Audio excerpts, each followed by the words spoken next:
On le fait tous les deux, il n'y a pas de problème. Oui. C'est pas un bon match, effectivement. Alors je ne sais pas si c'est un petit miracle, parce que les occasions sont des deux côtés quand même. Il y a beaucoup d'occasions des deux côtés, beaucoup de pertes de balles des deux côtés. Voilà, on n'est pas rentré, on n'est jamais vraiment rentré dans le match. Ce qui est surprenant, parce qu'on sort d'un match très intéressant à Nîmes dans le jeu, où on a vraiment construit et on était très juste au niveau technique. Et on ne gagne pas le match. On a failli le perdre d'ailleurs. Et là, on gagne un match où on est en difficulté. Enfin, on s'est mis tout seul en difficulté parce que les occasions, ben, voilà, on leur a donné pas mal d'occasions, notamment au milieu de terrain. On perd énormément de ballons, énormément. Après, au niveau offensif, on a pas mal d'occasions. Maintenant, j'ai l'impression qu'il faut rentrer avec le ballon dans le but. Pas beaucoup de frappes cadrées. Très peu de combinaisons d'ailleurs aussi. Il y a beaucoup de mésententes. Voilà, donc ça fait un match très moyen. Effectivement, on retient le résultat ce soir. C'est la deuxième fois qu'on marque pratiquement dans les arrêts de jeu. Donc. Il y avait le mental, il y avait l'envie, mais il n'y avait pas la qualité. Quand tu fais rentrer Cissé à la place de Philippe Otto à la limite de la fin, tu joues le match nul, clairement. Non, pas du tout. Non. Philippe Otto, c'est... non, pas du tout. D'ailleurs, je pense que la semaine dernière, j'ai fait rentrer aussi Cissé, on perdait 1-0, et puis c'était pour une autre stratégie. Non, Romain était blessé, donc il ne pouvait plus avancer. Donc j'ai fait monter Rémi Moulomba d'un cran pour mettre Cissé au milieu de terrain, parce que j'avais déjà fait rentrer mes deux attaquants. Mais ce n'était pas pour jouer le match nul, non, ça ne me sert à rien les matchs nuls, on en fait trop, et ils nous ont un petit peu tués, donc... préférais perdre que faire un match nul, hein, c'est clair. Hein. Aujourd'hui, il nous fallait gagner, donc on a poussé jusqu'au bout pour gagner. Non, sincèrement. Vous êtes toujours loin, au moins ça maintient encore, il y a un intérêt pour la fin de la saison. Oui, tout à fait. Ouais. Il y a encore, non, c'est sûr. Toujours des résultats qui vont nous surprendre. Même demain, il risque d'en avoir des surprises. Donc ouais, non. Comme ça, on va à Caen avec une victoire dans la poche. Je rappelle quand même si le match n'a pas été bon ce soir, qu'on est quand même sur une série de victoires et de matchs nuls qui est très intéressant. Donc si je fais un bilan sur les derniers matchs, c'est plutôt positif, même si c'est le plus mauvais match qu'on fait depuis un bout de temps. Tu expliques que c'est une faiblesse même technique. Hein. C'est une faiblesse technique. Ouais. C'est toujours la même histoire. C'est plus, je pense qu'à une période, on était très bon et très efficace ici et moins à l'extérieur. Maintenant, on a inversé complètement la tendance et on est moins efficace. On a vraiment du mal à construire notre jeu. On n'est pas dans le tempo. On est parti comme le match de Châteauroux sur la première heure où les uns et les autres n'arrivent pas à avoir de complicité. Voilà, on n'est pas, quand il faut faire un appel en profondeur, on décroche, on ne donne pas le ballon au bon moment. Donc, il y a beaucoup de décalage et effectivement, ça donne des arguments à l'adversaire, qu'ils ont pris d'ailleurs. Qu'est-ce que vous en avez pensé de cette équipe de Laval? On savait que Laval, c'était quand même une équipe hyper solide, qui était capable de jouer en contre, qui va très vite en contre. Donc eux, ils ont fait leur match. Ouais, un match qui... Quand on vient à l'extérieur comme ça, et ouais, ils ont fait leur match, on sent que c'est solide, ils ont des arguments. Ils jouent pour avoir des occasions, ils en ont d'ailleurs.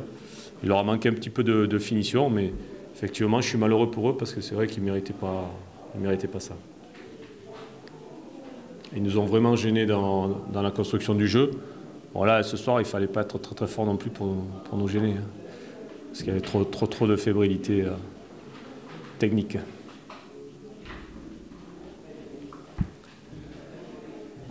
Si c'est bon pour vous, c'est bon. Non, a priori, c'est pas très méchant, donc, parce qu'il était aussi très fatigué, il a beaucoup couru. Mais je ne pense pas que ce soit très méchant. Non. Ça devrait le faire pour la semaine prochaine. Thomas était malade, donc on n'a pas pu l'intégrer, malheureusement. Donc gastro-entérite, donc trop faible pour commencer le match. Donc voilà, il est resté chez lui. il sera prêt certainement pour la semaine prochaine. Une gastro, ça ne dure pas trop longtemps.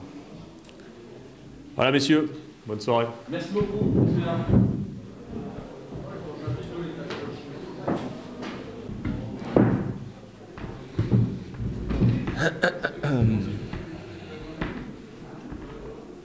La frustration doit être au ventre. Bon, écoutez, vous avez eu le match comme moi. Bon,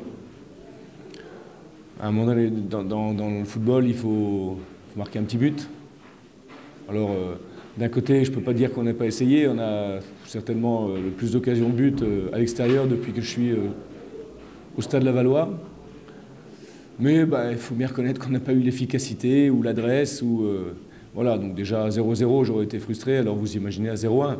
Ceci étant, Dijon a joué aussi la deuxième mi-temps pour gagner. Donc ça nous a donné un match complètement décousu. Et puis nous, on a profité des contres aussi. Et je pense que si on avait ne serait-ce qu'ouvert le score, on aurait pu serrer un petit peu et remporter 3 points. Voilà. Et puis qu'un score de 5-3 ou 4-2 aurait été, à mon avis, plus représentatif de ce match de ce soir.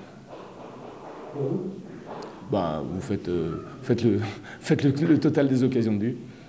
Après, Dijon a aussi, bien sûr, joué son patou avec des gens qui restaient en poste devant. Donc nous, à la perte de balle, on prenait quand même pas mal de comptes. C'est un peu comme ça que la deuxième mi-temps s'est passée. Mais deuxième mi-temps, on a eu, je ne parle pas du poteau en première mi-temps, mais en deuxième mi-temps, on a moult situations. Techniquement, on peut la sauter au-dessus. Pas spécialement dans tout le jeu de préparation. C'est une équipe qui a de la qualité. Mais bon, sur la première mi-temps, on n'a quasiment pas été en danger, pas beaucoup d'occasions. Deuxième mi-temps, après, avec, je vous dis, des gens qui restaient très très haut postés, fallait qu'on fasse attention. Mais voilà, écoutez, ce soir, c'est pas compliqué. Avec tout le respect que mérite Dijon, on perd 3 points. Philippe, une équipe remaniée, qu'est-ce que vous avez pensé d'Adeoti, de Betch notamment? Très bien, un bon comportement. Je ne pense pas qu'on puisse enlever aujourd'hui un joueur parmi tous ceux qui ont été sur le terrain ce soir. Le charnière central a donné des gages de sécurité, ça a été propre. Et puis Johan au milieu a fait son match avec Oscar. Donc on a quand même rendu une copie plus que propre qui aurait mérité largement un meilleur sort. Il y a un peu de colère envers aux attaquants qui jouent ces occasions. Non, est-ce que les attaquants ils veulent marquer? Donc on va pas encore les... Vous savez, ils sont déjà assez malheureux de ne pas marquer, on ne va pas encore les enfoncer. Il faut les encourager, il faut continuer à se procurer des occasions. C'est un peu con parce qu'on marque un but à chaque fois minimum depuis X temps. Et puis là ce soir avec, je ne sais pas combien d'occasions, entre, je sais pas moi, 5 et 8 occasions peut-être sur l'ensemble du match. C'est quand même invraisemblable, c'est pas des occasions de bébé. Donc voilà, c'est comme ça, on n'a pas eu l'efficacité, il faut rester sur le positif de ce qu'on a fait ce soir, l'état d'esprit, la générosité, l'engagement et puis la volonté qu'on a mis dans ce match pour le remporter. Et si on le refait 10 fois pareil, on va le gagner 9 fois, c'est normal. Mais après, vous savez, quand on ne marque pas, on est toujours à la merci d'un sale ballon dévié et puis d'une frappe. C'est des choses qui arrivent dans le football, on sait bien. L'occasion la plus franche, c'est celle de Ghislain Javert face au gardien. Oui, et puis une autre où Gis a le ballon, il remet à droite alors qu'il n'y a plus, le gardien, il n'y a plus de gardien. On a le poteau de Ludo Gamboa en première mi-temps.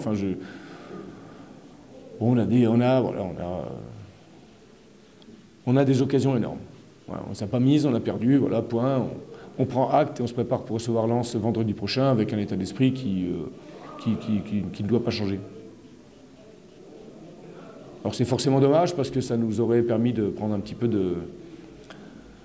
d'avance, quoi. Mais voilà, on restera dedans et ça sera dur jusqu'au bout.